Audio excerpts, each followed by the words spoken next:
Hey everybody! I'm here today to show you and tell you how to use heated seats in a Honda CR-V. This will be an easy tutorial, so let's get right into this instructional video.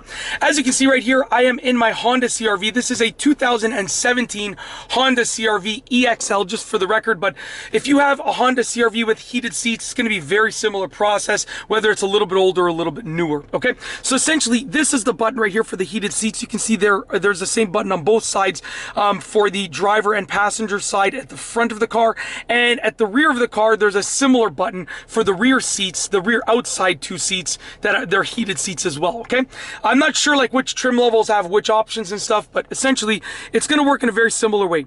When you want to turn on the heated seats, so they're off right now because there's no lights. When you want to turn on the heated seats, you're going to press it one time and it's going to immediately turn it on to the highest setting. If you don't want it as high, you're going to press it again. It's going to bring it down to a lower setting and press it one more time to bring it down to the lowest setting. And then you can press it another time to turn it off. So essentially, you can press it once to turn it on and then press it additional times to lower the setting until you've turned it off again.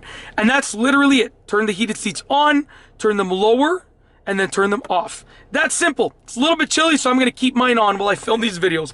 That is literally it. That's how to use the heated seats feature in a Honda CR-V, an easy tutorial. If you like this instructional video tutorial, please be sure to give it a thumbs up. Let me know what you think down below as a comment, and of course, be sure to subscribe for more great videos just like this one. And that's all I have for you today. Thanks for watching.